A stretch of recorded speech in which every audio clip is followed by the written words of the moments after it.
نحمده ونصلي ونسلم على رسوله الكريم اما بعد فاعوذ بالله من الشيطان الرجيم بسم الله الرحمن الرحيم واذا قيل لهم آمنوا كما آمن الناس قالوا انؤمن كما آمن السفهاء الا انهم هم السفهاء ولكن لا يعلمون قال الله تبارك وتعالى في مقام آخر فإن آمنوا بمثل ما آمنتم به فقد اهتدوا قال الله تبارك وتعالى في مقام آخر ومن يشاقق الرسول من بعد ما تبين له الهدى ويتبع غير سبيل المؤمنين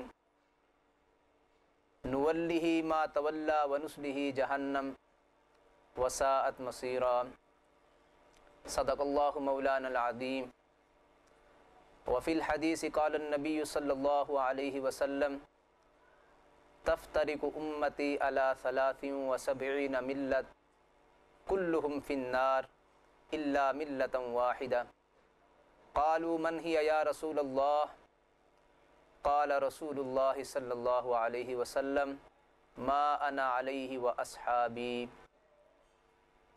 صدق الله مولانا العظيم ونحن على ذلك لمن الشاهدين والشاكرين والحمد لله رب العالمين اللهم صل على محمد وعلى آل محمد كما صليت على إبراهيم وعلى آل إبراهيم إنك حميد مجيد اللهم بارك على محمد وعلى آل محمد كما باركت على إبراهيم وعلى آل إبراهيم إنك حميد مجيد اسلام کی عظمت کے مینارے ہیں صحابہ، اسلام کی عظمت کے مینارے ہیں صحابہ، گر چاند محمد تو ستارے ہیں صحابہ، وہ چاند جو روشن ہوا بطحا کے افق پر، اس چاند کے تابندہ ستارے ہیں صحابہ۔ انتہائی قابل صد احترام بزرگوں، بھائیوں، سماعت فرمانے والی اسلامی ماؤں اور بہنوں، آج کی اس مختصر نشست میں صحابہ اکرام رضوان اللہ تعالی علیہم اجمعین کے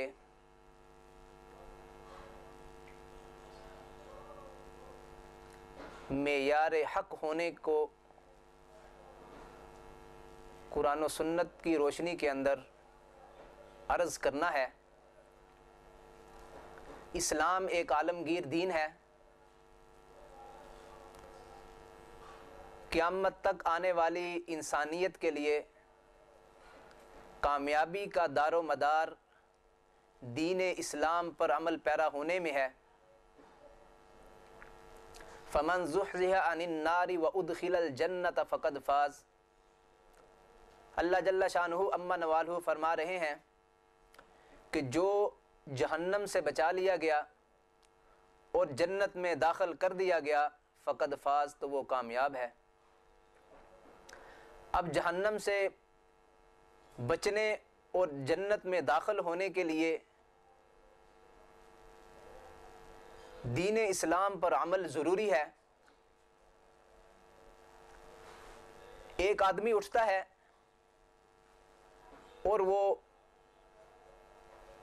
قرآن و سنت پر عمل کرنے کی بات کرتا ہے،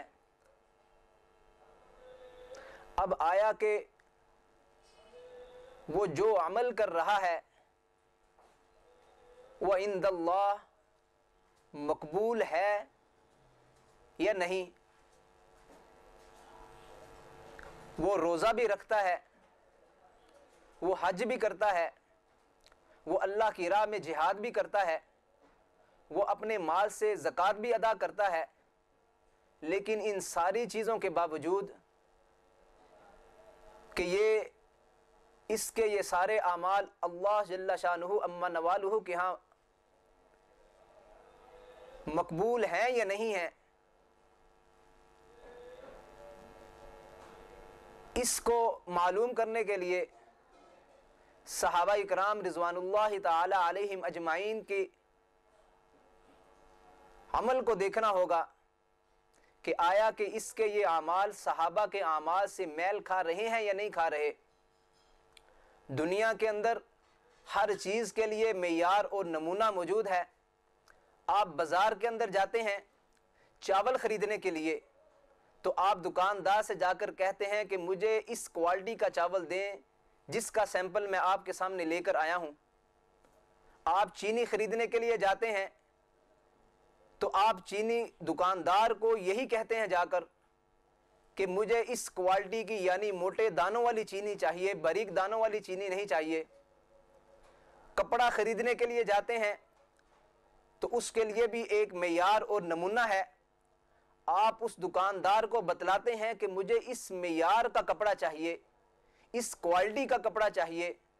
تو دین اسلام جو عالمگیر دین ہے، اس کے لیے بھی تو کوئی نہ کوئی معیار اور نمونہ ہونا چاہیے کہ آیا کہ یہ آدمی روزہ بھی رکھ رہا ہے، یہ جہاد بھی کر رہا ہے، تو یہ آیا اسلام کی مقرر کی ہوئی کسوٹی اور معیار کے اوپر پورا اتر رہا ہے یا نہیں اتر رہا، یہ اس کے اعمال اللہ پاک کے ہاں معتبر ہیں یا نہیں ہیں۔ تو اس کے لیے یہ سانچہ دین اسلام کے اندر اعمال کو پرکھنے کے لیے سانچہ اور کسوٹی حضور صلی اللہ علیہ وسلم کے صحابہ ہیں۔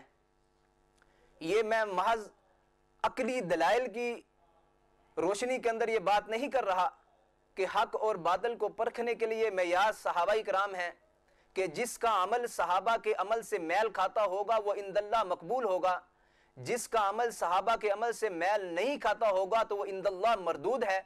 یہ میں محض عقل کی بنیاد کے اوپر بات نہیں کر رہا، اس دعوے کے اوپر قرآن و سنت کے دلائل ہیں۔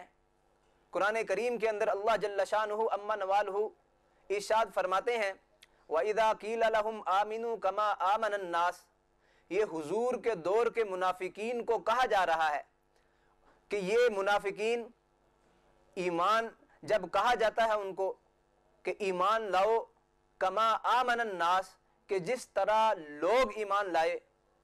اور یہاں اس آیت مبارکہ کی تشریح میں تمام مفسرین کا اس بات پر اتفاق ہے کہ یہاں پر ناس سے مراد صحابہ کرام رضوان اللہ تعالی علیہم اجمعین ہیں۔ یعنی اللہ جل شانہ یہ فرما رہے ہیں کہ ایمان لاؤ جیسا کہ صحابہ ایمان لائے۔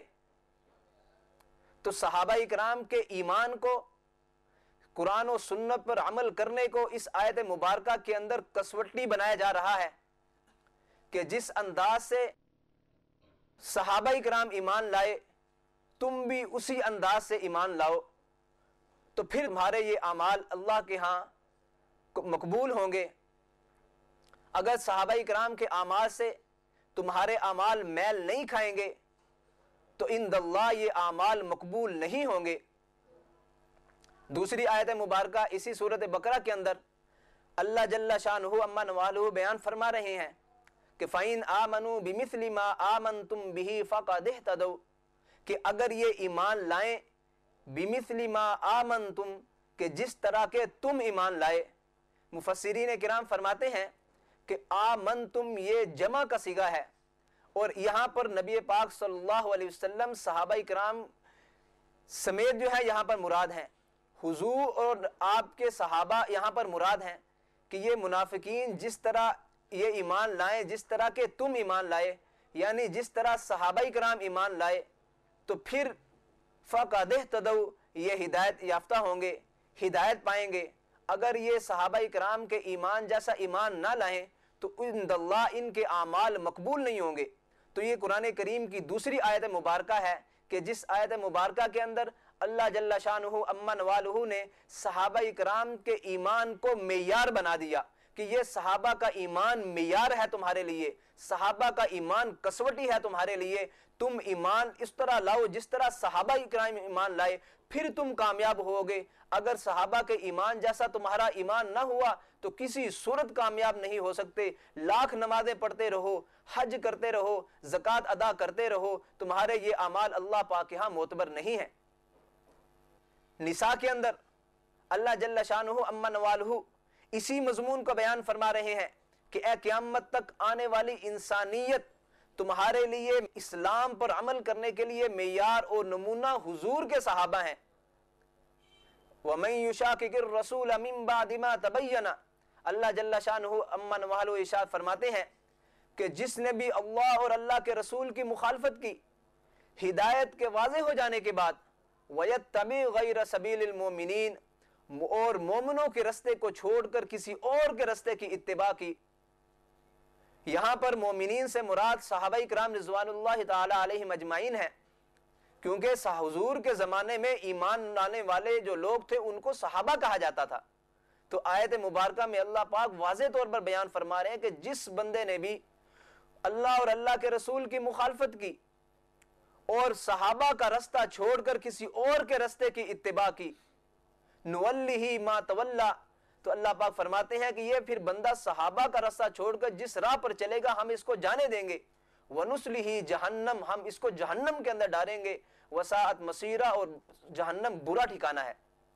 تو ان آیات مبارکہ کے اندر اللہ جل شانہ عما نوالہ نے قرآن اور حدیث کے اوپر عمل کرنے کے لیے معیار اور نمونہ حضور کے صحابہ کو بنا دیا۔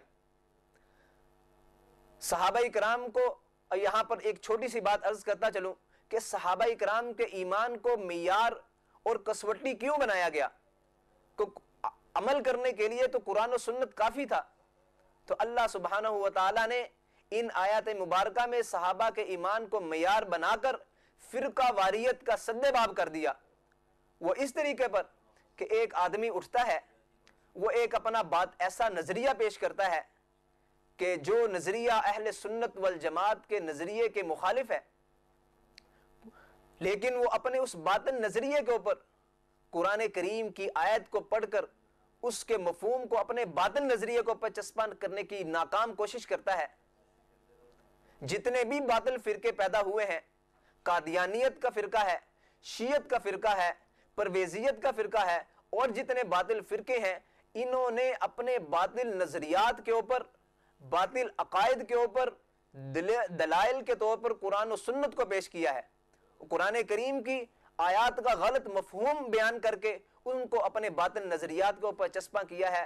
احادیث مبارکہ میں سے کے فرامین کے غلط مفہوم کو سمجھ کر اپنے باطن نظریات کے اوپر ان کو چسپاں کیا ہے۔ تو اللہ پاک نے صحابہ کرام کے ایمان کو کامیابی کا معیار بنا کر اس فرقہ واریت کا سد باب کر دیا، ان سارے باطل فرقوں کا کلا کما کر دیا کہ یہ قرآن اور حدیث کے اوپر عمل وہ معتبر ہوگا جو صحابہ کرام کے طریقے پر ہوگا۔ جس انداز سے قرآن کریم پر صحابہ نے عمل کیا، جس انداز سے احادیث مبارکہ کو صحابہ نے سمجھا اور عمل کیا، قیامت تک آنے والی انسانیت اسی انداز سے قرآن و سنت کو سمجھ کر عمل کرے گی تو یہ کامیاب ہوگی۔ اگر صحابہ کے طریقے کو چھوڑ کر اپنی مرضی کے مطابق قرآن و سنت پر عمل کرنے کی کوشش کی تو ان کے اعمال اللہ پاک یہاں معتبر نہیں ہوں گے، وہ اللہ پاک یہاں وہ اعمال مردود ہوں گے، بجائے اللہ پاک کے قرب کے اللہ پاک کی ناراضگی کا وہ ذریعہ بنیں گے۔ کیونکہ صحابہ کرام کی زندگیاں چلتا پھرتا اسلام کا نمونہ تھی۔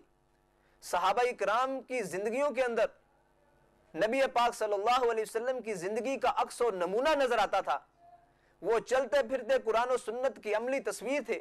صحابہ کرام جب کسی کافر ملک کے اوپر حملہ کرتے تو اس وقت ان کو یہ نہیں کہتے تھے کہ تم اسلام لے آؤ، تم قرآن و سنت کے اوپر عمل کرنا شروع کر دو، بلکہ وہ یہ فرمایا کرتے تھے کہ کونو مثلنا، اے لوگو تم ہمارے جیسے ہو جاؤ، کہ جس طرح ہم ہیں، جس طرح قرآن و سنت پر ہم عمل کر رہے ہیں تم بھی اسی انداز سے عمل کرو۔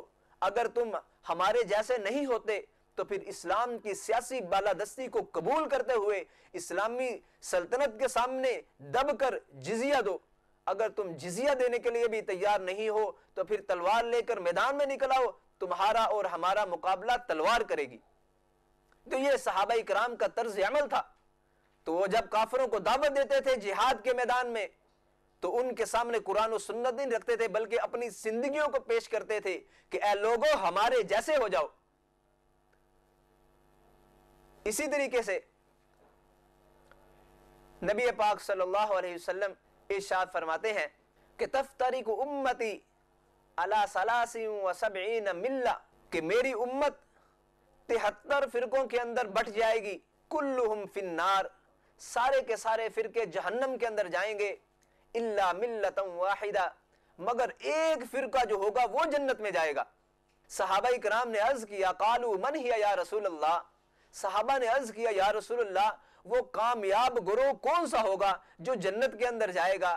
قال رسول اللہ صلی اللہ علیہ وسلم، آپ صلی اللہ علیہ وسلم ارشاد فرماتے ہیں ما انا علیہ و اصحابی، کہ جو بندہ بھی میری سنت پر عمل کرے گا، میرے صحابہ کے نقش قدم پر چلتے ہوئے، وہ جنت کے اندر جائے گا۔ تو اس حدیث مبارکہ کے اندر نبی پاک صلی اللہ علیہ وسلم نے اپنی سنت کے اوپر عمل کرنے کے لیے ایک کسوٹی اور معیار اور نمونہ صحابہ کرام کو بنا دیا کہ جو بندہ بھی میری سنت پر عمل کرے گا، میرے صحابہ کے نقش قدم پر چلتے ہوئے، وہ جنت کے اندر جائے گا۔ اور دوسری حدیث پاک کے اندر آتا ہے من احسن القول فی اصحابی فقد بری من النفاق، جس نے میرے صحابہ کے بارے میں اچھی بات زبان سے کہی وہ منافقت سے بری ہے۔ ومن اساء القول فی اصحابی، جس نے میرے صحابہ کے بارے میں اپنی زبان سے کوئی برا جملہ کہا، کان مخالفا لسنتی، وہ شخص میری سنت کا مخالف ہے۔ تو اس حدیث مبارکہ کے اندر صحابہ کے بارے میں بدگوئی کرنے والے کو آپ صلی اللہ علیہ وسلم اپنی سنت کا مخالف کہہ رہے ہیں، اور دوسری حدیث میں فرمایا کہ میرے سنت پر عمل کرو، اور عمل اس انداز سے کرنا ہے جس انداز سے صحابہ نے کیا تھا۔ تو صحابہ کرام کی زندگیوں کو ان احادیث مبارکہ میں معیار اور نمونہ بنایا گیا۔ صحابہ کی زندگیوں کو چھوڑ کر، صحابہ کے طریقے کو چھوڑنے والا سنت کا مخالف قرار دیا گیا ہے۔ تو میں نے شروع میں عرض کیا کہ حق اور باطل کو پرکھنے کے لیے معیار اور نمونہ حضور کے صحابہ ہیں، اور اس کے اوپر میں نے قرآن کریم کی 3 آیات مبارکہ آپ کے سامنے عرض کی ہیں، ان کا مفہوم، اور اسی طرح نبی پاک صلی اللہ علیہ وسلم کی احادیث میں سے ایک حدیث آپ کی خدمت میں عرض کی ہے۔ آئیے صحابہ کرام سے کہ صحابہ کرام کے اقوال کی روشنی کے اندر بھی اسی عنوان کا، اسی موضوع کا جائزہ لیتے ہیں۔ حضرت عبداللہ بن مسعود رضی اللہ تعالیٰ عنہ فرماتے ہیں من کان مستنن فلیستن، جو آدمی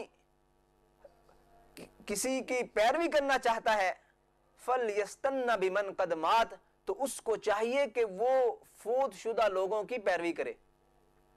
جو کسی کے نقش قدم پر چلنا چاہتا ہے، کسی کو آئیڈیل اور نمونہ بنانا چاہتا ہے، تو اس کو چاہیے کہ فوت شدہ لوگوں کو اپنا آئیڈیل اور نمونہ بنائے، ان لوگوں کے نقش قدم پر چلنے کی کوشش کرے۔ کیوں؟ اس وجہ سے کہ جو دنیا سے جا چکے ہیں ان کے اوپر فتنے کا اندیشہ نہیں ہے، وہ اگر ایمان کی سلامتی کے ساتھ اس دنیا سے رخصت ہو گئے ہیں تو ایسے اب ان کے اوپر فتنے کا اندیشہ نہیں ہے۔ اولئک اصحاب محمد صلی اللہ علیہ وسلم، آپ رضی اللہ تعالیٰ عنہ فرماتے ہیں کہ یہ لوگ جو ایمان کی سلامتی کے ساتھ دنیا سے رخصت ہوئے ہیں، جن کے نقش قدم پر چلنا چاہیے، یہ حضور کے صحابہ ہیں۔ اور ایک دوسری حدیث کے اندر، وہ بھی حضرت عبداللہ بن مسعود رضی اللہ تعالیٰ عنہ سے ہی روایت ہے، اس میں حضرت ارشاد فرماتے ہیں من کان متعصیا فلیتعص باصحاب رسول اللہ صلی اللہ علیہ وسلم، جو شخص کسی کے نقش قدم پر چلنا چاہتا ہے تو اس کو چاہیے کہ اصحاب رسول صلی اللہ علیہ وسلم کے نقش قدم پر چلے۔ کیوں؟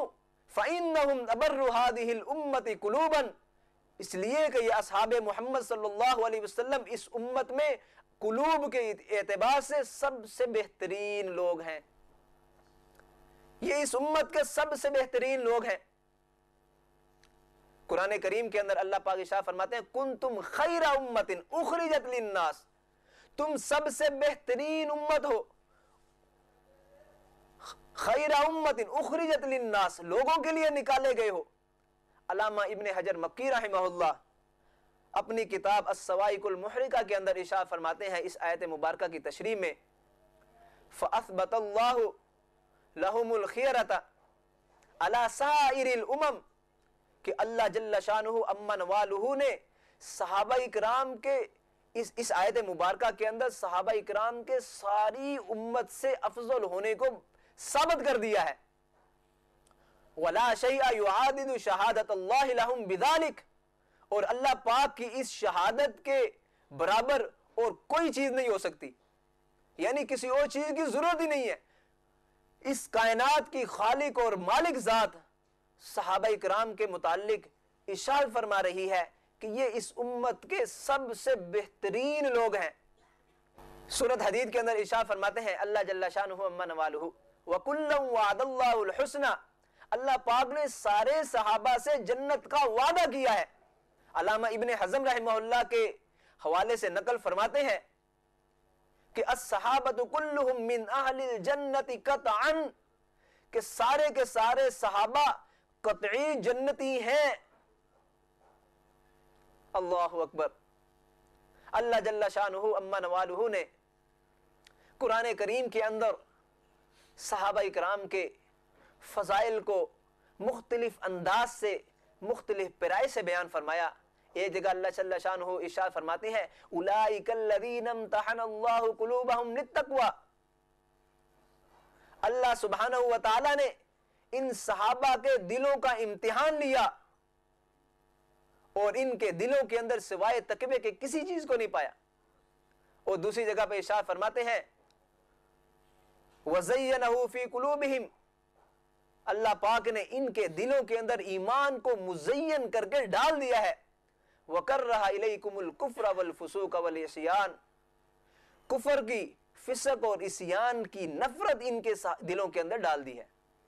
أُولَئِكَ هُمُ الرَّاشِدُونَ, یہ صحابہ رشد و ہدایت کے تارے ہیں. تو میرے محترم بھائیو, اللہ جل شانہ عما نوالہ نے صحابہ کے ان فضائل و مناقب کو اتنے خوبصورت پیرایوں کے اندر اسی وجہ سے بیان فرمایا کہ اللہ پاک نے صحابہ اکرام کے ایمان کو معیار بنانا تھا قیامت تک آنے والی امت کے لیے, کہ ان صحابہ کے نقش قدم پر چلو. تمہارا آئیڈیل اور نمونہ حضور کے صحابہ ہونے چاہیے. جس انداز سے انہوں نے قرآن و سنت پر عمل کیا اور اللہ کی رضا کے سرٹیفکیٹ حاصل کیے, تم بھی اسی انداز سے عمل کر کے اللہ کی رضا کے سرٹیفکیٹ حاصل کرو.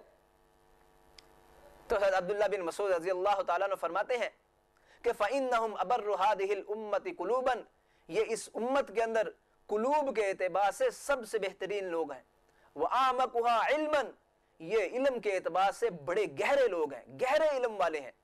ان کو کوئی سرسری علم نہیں ہے کہ انہوں نے قرآن و سنت کو سرسری سمجھا ہے, سرسری نہیں سمجھا, بلکہ قرآن و سنت کے بڑے گہرے عالم ہیں. وَأَقَلُّهَا تَقَلُّفًا, ان کے اندر تکلف نام کی چیز کوئی نہیں ہے, یہ تکلف سے الگ تھلگ ہیں. وَأَقْوَمُهَا هَدْيًا وَأَحْسَنُهَا حَالًا, یہ سیرت و کردار کے اعتبار سے بڑے بہترین لوگ ہیں. قوم, صحابہ ایسی قوم ہے اختارہم اللہ لصحبت نبیہ, اللہ تعالیٰ نے ان کو اپنے نبی کی صحبت کے لیے منتخب فرمایا ہے. یہ اللہ پاک کے چنے ہوئے لوگ ہیں. وَإِقَامَتِ دِينِهِ, اور اقامت دین کے لیے اللہ پاک نے ان صحابہ کو چنا ہے. فَعَرَفُوا لَهُمْ فَضْلَهُمْ, تم ان صحابہ اکرام کے مقام کو سمجھو, ان کی فضیلت کو پہچانو. وَاتَّبِعُوا آثَارَهُمْ, اور تم ان صحابہ کے نقش قدم پر چلو. یہ سیدنا عبداللہ بن مسعود رضی اللہ تعالیٰ عنہ بیان فرما رہے ہیں کہ اتبعوا آثارہم, تم صحابہ کے نقش قدم پر چلو. کیوں؟ فإنہم کانوا علی الہدی المستقیم, کہ یہ صراط مستقیم پر ہے. تو میرے محترم بھائیو, میں نے یہ عرض کیا تھا کہ حق اور باطل کے پرکھنے کے لیے معیار اللہ پاک نے حضور کے صحابہ کو بنایا ہے. قرآن و سنت اور اقوال صحابہ سے میں نے اس کو پر دلائل پیش کیے. اللہ جل شانہ عما نوالہ ہمیں صحابہ اکرام کے نقش قدم پر چلنے کی توفیق نصیب فرمائے. لے شوق سے نام صحابہ کا, کر چرچا عام صحابہ کا, گر طلب ہے تجھ کو جنت کی تو پلہ تھام صحابہ کا. وآخر دعوانا ان الحمدللہ رب العالمین.